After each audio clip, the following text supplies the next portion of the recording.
Hi there. Welcome back to Tabletop Glory. My name is Graham Johnson, and this is our year in review for 2022. So, today's video is going to be a bit of an interesting one, as last year for 2021, I just kind of rambled through all of the videos that we did. And by ramble, I mean I stayed quiet and just put some nice music on and just played a montage of all of the videos. Well, this year we're going to do things a little bit differently. I'm going to show you a montage of the videos where I feel I learned the most and share the things that I learned the most from each video, as well as the things that you guys taught me in the comment section. So let's get on with the video.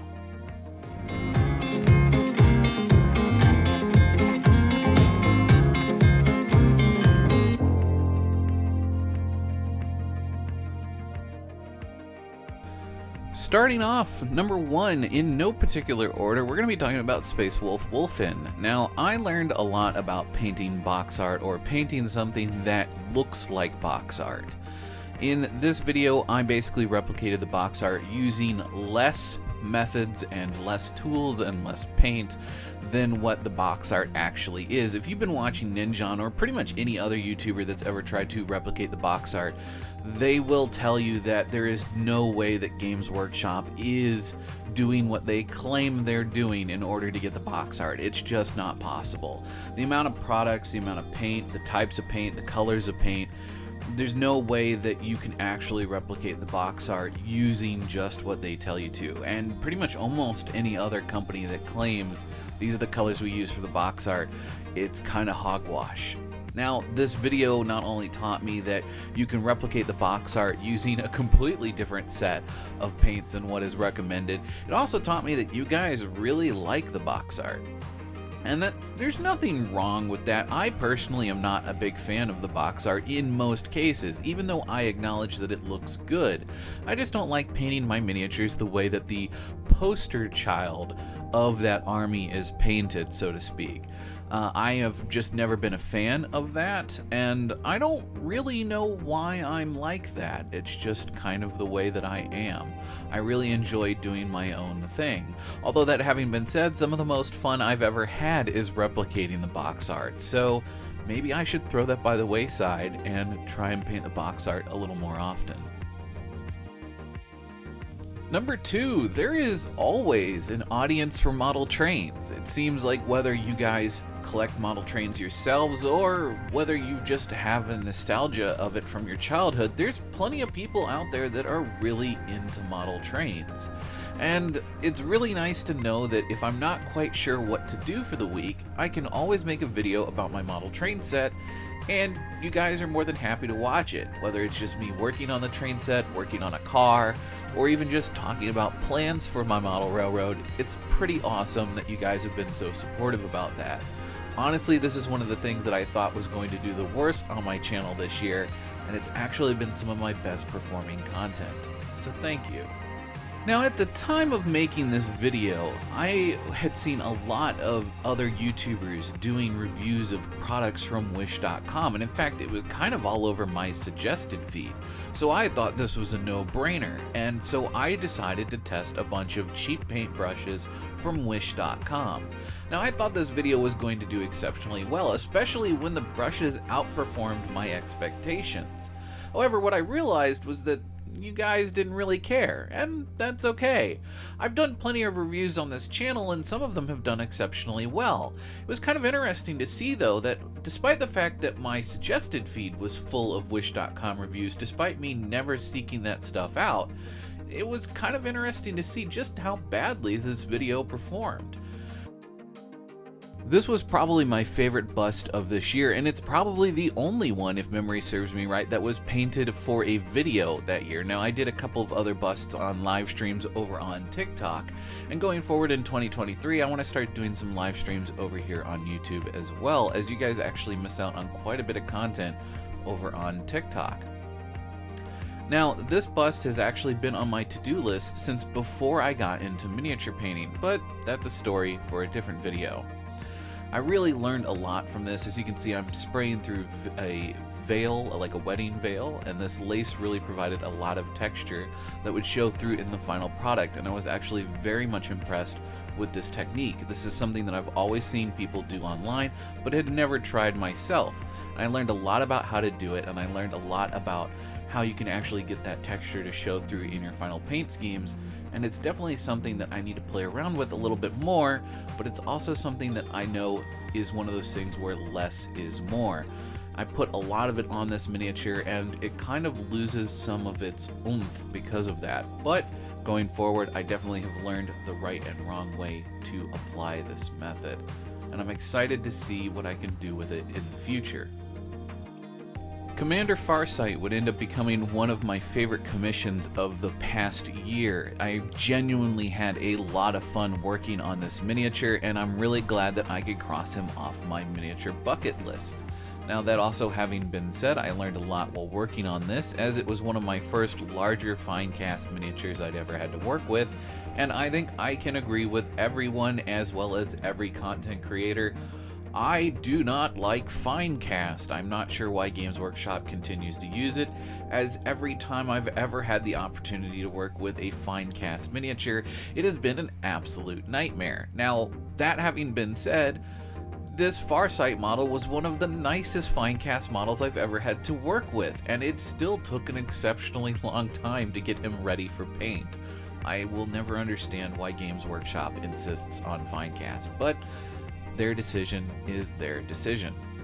Now, I definitely learned one big important thing, and that is that you guys also seem to enjoy my own original paint schemes just as much as you guys like the box art. I know earlier on I said you guys really like the box art, but this miniature turned out phenomenal. I'm very happy with it despite how straightforward the paint scheme is, and you guys seem to really enjoy it as well. This was one of my best performing videos overall when it came to all of my Games Workshop related content. So thank you guys so much for all that love and support. You know how I'm gonna do this? Speed! Speed is key! Hey guys, my name is Graham Johnson. Welcome back to Tabletop Glory, and today we're going to be talking about cannon fodder and bullet sponges when it comes to wargaming, and why speed is key when it comes to painting them. Let's get on with the episode. Now hold on, Graham, I may hear you saying, didn't you just finish making a video about how much you don't like speed painting? And yes, I did. This is about as close to speed painting as I'll get, and this is probably what I would argue is traditional speed painting. This is rattle can, or in this case I base coated using an airbrush, slap out some details, slap on a wash, redefine those details, call it a day. Now I'm going to be honest, this is one of the few videos where I didn't really learn anything from it, and it seems that you guys didn't either, as it was probably one of my least successful miniature painting videos. And to be fair, there wasn't a whole lot going on. I didn't share any tips or tricks, I didn't really share anything that was new information, I was just kind of going through the motions. Now, this is one of those videos that kind of came out of necessity, where I had a slot that needed to be filled. I had certain quotas that I had set for myself for creating content, and I didn't know what I wanted to do. I knew that these miniatures needed to get painted, and they needed to do it quickly, as it wasn't something that I was willing to spend a ton of time on to really detail them out, as they're just cannon fodder miniatures. There's something you're going to put on the battlefield right at the start of the game. They're probably going to die on turn 1, and you're going to immediately pull them back off the table. So why spend a ton of time painting them? So although I do have a love-hate relationship with speed painting, there is times that I use it, and unfortunately, because this video didn't really teach anything new, it didn't really do very well. So lesson learned, actually come up with a lesson plan instead of just slapping videos out. For as much as you guys keep telling me that you just want to see me paint miniatures, it's clear that when I do that, those videos don't tend to do well, and that's okay. A video that I think will surprise no one was my Millennium Falcon video. Now, this video performed phenomenally well, and I think for good reason. You know, if you're into Star Wars, there's a handful of ships and a handful of things in Star Wars that just are canonically popular throughout, regardless of who you are as a fan. And although there are people that don't like Han Solo, and there are people that do not like the Millennium Falcon, there are plenty of people out there who love both. And although I am not the biggest fan of Han Solo as a character. I do love his arc throughout the entire series, and I am a huge fan of his ship. There is just something about it that I find beautiful, despite it basically just being a giant space tugboat. I absolutely love this thing. Now, believe it or not, before I actually started working on the Millennium Falcon, I actually did some research. I had gotten my hands on some books from some stuff about industrial light and magic, and I looked at a lot of the original photos, and I saw places where even on the original, the hull pieces didn't quite line up so right. And I was actually making preparations to fix that on my model because of the way that things didn't line up quite so right. And I found out that there is a lot of beauty in imperfection. So I take that with a huge grain of salt, in the sense that it's okay if things aren't perfect. There's a lot of things over the course of this year that I have really kind of pushed myself to kind of make perfect, and to work very diligently and very hard to ensure that things came out looking perfectly smooth and were 100% every single time. And I think there's a lot of YouTubers that do that. However, working on the Millennium Falcon helped me to realize that there is a lot of beauty in your imperfections, and things don't have to be perfect 100% of the time. Now, there was one video that outperformed almost every video of this year, and that was my foam house build. This was an entirely scratch-built project. This is not a kit. These are all pieces that I cut out and then glued together, and we slapped a dry brush on top of a black prime just so that you could see all of the details. And one of the comments that I still commonly get is, when is this going to be finished? And the reality is that I am getting ready to embark on some terrain projects this year. And I think what I'm going to do is I'm going to work on 3 or 4 videos, and then there will be a video where I paint everything as some big giant montage videos. And that is when this is going to get done. Now, I'm planning to work on a lot of terrain this year, some of which is going to be destroyed and some of which is going to be pristine, like this one. And that is so that when I want to play games like Morenheim and other things like that, I have plenty of terrain to pick from, as well as for Age of Sigmar, which is something I want to get into this year. Now, there are a lot of games that I'm very interested in playing where terrain like this can come in handy, so there's really no reason for me not to overindulge in this sort of thing. Now, that also having been said, there is plenty of stuff available for 3D printing, and as those of you who have been following the channel know, I do have a 3D printer, and actually later in 2022, I was able to upgrade to a Elegoo Saturn, which is quite a large printer. It means that I could 3D print something this large, and it would be no problem for that printer. So I think I'm going to do some of that as well, and kind of mix and match my foam terrain, as well as adding foam to both 3D printed and model kits as well, so they kind of all blend together. I think that's something that's super important that you don't really see a lot in the hobby spaces. How do we take terrain from multiple different companies, or even products from multiple different companies, and add things to them so that they all kind of blend together on the table? A lot of times when you go to a convention, you'll see terrain that doesn't really kind of go together. But when you play at someone's house, it all kind of goes together because they buy it all from the same place. Well, that's not the case for everybody, so how do we make it all blend together? I think that's a really interesting subject to explore, and it's something I'm looking forward to doing in 2023.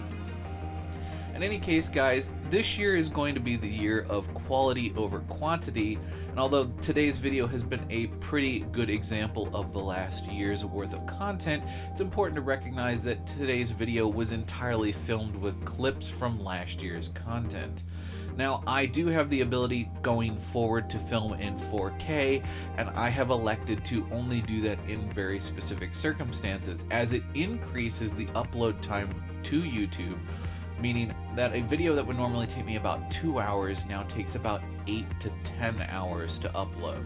It's a little ridiculous just for a minor increase in the quality. So where does the quality come from? Well, it's going to be in a mixture of script writing to make sure that the information I want to convey to you guys actually comes across the way that I want it to, and coming into also refilming things when they need to be refilmed. there's a lot of times where the energy is just kind of lost on me, and you can tell I'm just kind of phoning it in to kind of get the video done. I want to do away with that, and I really want to give you guys the quality of video that I would enjoy actually watching and engaging in, because it's about time that I took this channel to that level of quality. Now, that having been said, that means that the average number of videos coming out of this channel is going to go down slightly. However, I will try to put out some shorter content here and there just to kind of fill the gap and to keep things going. In any case, guys, I've been Graham Johnson from Tabletop Glory. Thank you so much for watching. And as always, may your display case always be overfilled and your pile of shame never run empty. Until next time.